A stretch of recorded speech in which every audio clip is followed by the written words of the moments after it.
नमस्कार साथियों, आज का बहुत ही महत्वपूर्ण टॉपिक है गर्मी में थकान, क्या है इसका समाधान।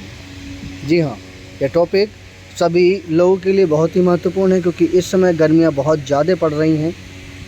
देश के अनेक इलाकों में भीषण गर्मी और गर्म हवाओं के चलते सामान्य जनजीवन प्रभावित हो रहा है। कुछ लोग इस दिनों हरकत, थकान या सुस्ती महसूस करने की शिकायत करते हैं।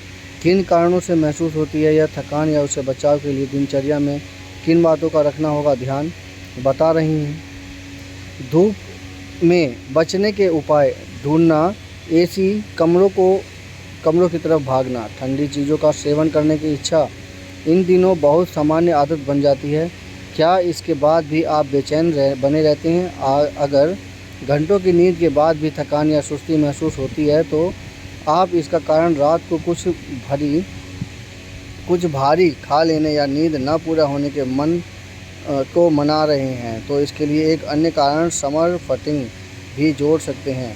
इसे चिकित्सकीय भाषा में हीट एग्जॉस्शन भी कहा जाता है। बता दें कि समर फटिंग एक संकेत है जिसे पता चलता है कि आपके शरीर को बढ़े हुए तापमान में समायोजित होने में कठिनाई महसूस हो रही है। ऐसे में समर फटिंग से बचाव का सबसे बेहतर तरीका है कि आप इसके लक्षणों को पहचानें, ऐसे उपाय करें ताकि हीट वेव और बढ़े हुए तापमान में आपकी ऊर्जा बनी रहेगी। एसी ना बन जाए समस्या। अगर एसी का प्रयोग करते हैं तो 24 से 25 डिग्री सेल्सियस का तापमान आमतौर पर सबसे आरामदायक और आदर्श इंडोर तापमान माना जाता है। यह न तो अधिक गर्म होता है और ना ही ठंडा। बाहर के तापमान अधिक होने के कारण लोग अक्सर एसी का तापमान बहुत कम कर देते हैं। तापमान का अंतर अधिक रहेगा तो इससे डिहाइड्रेशन, नींदापन, कमजोरी, थकान भी महसूस होती है। दवा या चाय नहीं है समाधान। यदि इस मौसम में अधिक कमजोरी या थकान हो रही है तो बिना डॉक्टर की सलाह के कोई सप्लीमेंट जैसे मल्टीविटामिन, पेन किलर या एनर्जी पिल्स लेने से बचना चाहिए। ध्यान रहे, इससे डिहाइड्रेशन का खतरा बढ़ जाता है या किडनी पर भी इसका बुरा असर पड़ सकता है। इसी तरह चाय, कॉफ़ी या कोल्ड ड्रिंक का अल्कोहल का सेवन भी इस समस्या का समाधान नहीं है। इनसे भी थकान या डिहाइड्रेशन का खतरा बनता है।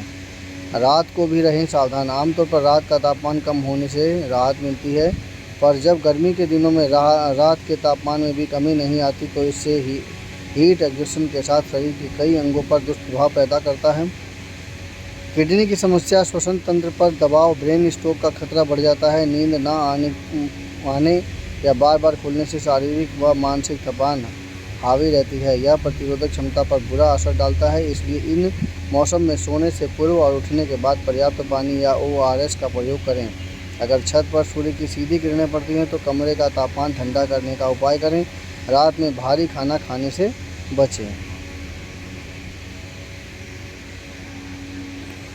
तो ये है 5 आसान तरीके स्वस्थ दिनचर्या के। पहला है, घंटों बैठकर काम करने से आदत और व्यस्त जीवन शैली के चलते वजन बढ़ना स्वाभाविक है। इससे बचने के लिए मेटाबॉलिज्म को दुरुस्त रहना होगा। इसके लिए जीवन शैली में मामूली परिवर्तन ही पर्याप्त होता है। आइए जानते हैं। पहला है पॉइंट, आपको चाहिए अच्छी नींद। प्रतिदिन अच्छी और पर्याप्त नींद लेने से आप तरोताज़ा महसूस करते हैं और आपकी सक्रियता बढ़ती है। 1 कप ग्रीन टी, इससे रेस्टिंग मेटाबॉलिज्म बढ़ेगा, भूख नियंत्रित रहेगी। दिन में 2 कप टी ऊर्जावान बनाएगी। कैफ़ीन लेने से समझदारी, इससे ऊर्जा मिलती है और यह मेटाबॉलिज्म को बढ़ाने में सहायक है। वर्कआउट के दौरान इससे कम थकान महसूस होती है। मांसपेशियाँ बने मजबूत। सप्ताह में 2 या 3 बार स्ट्रेंथ ट्रेनिंग से कैलोरी बर्न होने के साथ मेटाबॉलिज्म में सुधार होता है। मांसपेशियाँ मजबूत होने से फैट का जमाव कम होता है। पानी पीने का रहे ख्याल। पर्याप्त पानी पीने से मेटाबॉलिज्म एक्टिविटी में सुधार होता है और उससे भूख नियंत्रित रहने और ऊर्जा दिन भर बनी रहती है। दवा या चाय नहीं है समाधान। ये तो हमने बता दिया। इन संकेतों को जानें।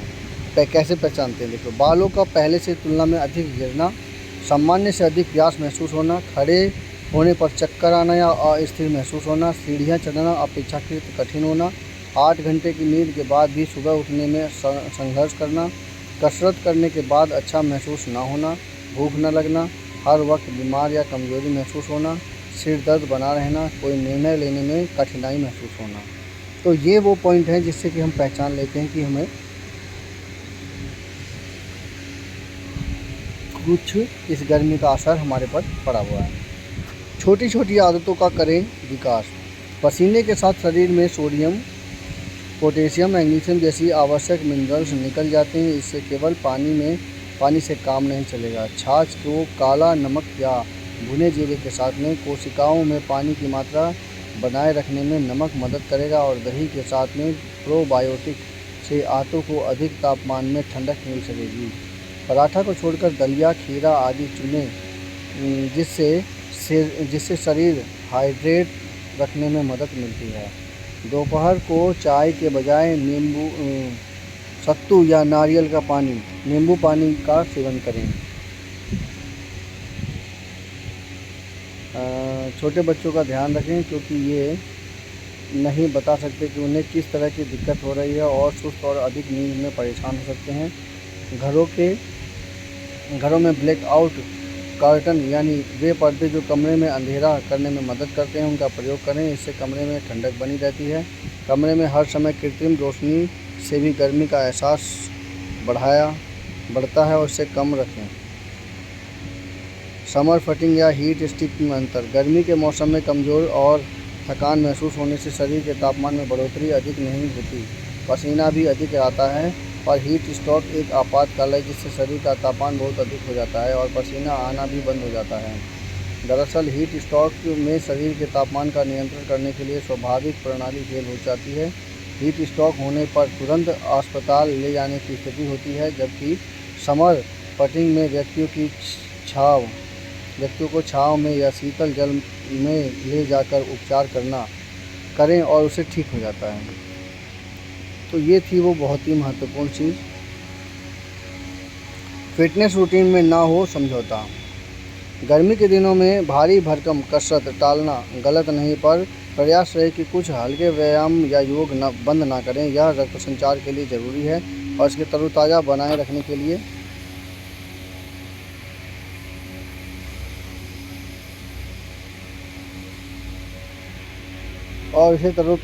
रखने के लिए मदद भी मिलेगी। बेहतर होगा कि आप सुबह शीतल छांव वाली जगहों पर टहलने जाएं, स्ट्रेचिंग करें ताकि मांसपेशियों में महसूस होने वाली जकड़न कम हो।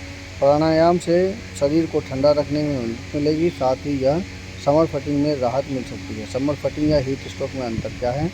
गर्मी के मौसम में कमज़ोर और थकान महसूस होने से शरीर के तापमान में बढ़ोतरी अधिक नहीं होती है, पसीना भी अधिक आता है। पर हीट स्ट्रोक एक आपातकाल है जिससे शरीर का तापमान बहुत अधिक हो जाता है और पसीना आना बंद हो जाता है। दरअसल हीट स्ट्रोक में शरीर के तापमान को नियंत्रित करने वाली स्वाभाविक प्रणाली फेल हो जाती है। हीट स्ट्रोक होने पर तुरंत अस्पताल ले जाने की स्थिति होती है, जबकि समर फटिंग में व्यक्ति को छांव में या शीतल जगह पर जाकर उपचार करें तो वो ठीक हो जाता है। तो ये थी वो समर फटिंग और हीट स्ट्रोक में अंतर। बहुत ही महत्वपूर्ण समीक्षा है, कृपया मेरी इस समीक्षा को सुनिए। बहुत ही काम की है और इस समय गर्मी के लिए बहुत ही उपयोगी है। मेरे इसी प्रकार के इन्फॉर्मेटिव, ज्ञानात्मक और कंपटीशन से रिलेटेड बहुत सारे इन्फॉर्मेशन सुनने के लिए कृपया मेरे इस चैनल को सब्सक्राइब कीजिए, शेयर कीजिए, कमेंट कीजिए। धन्यवाद।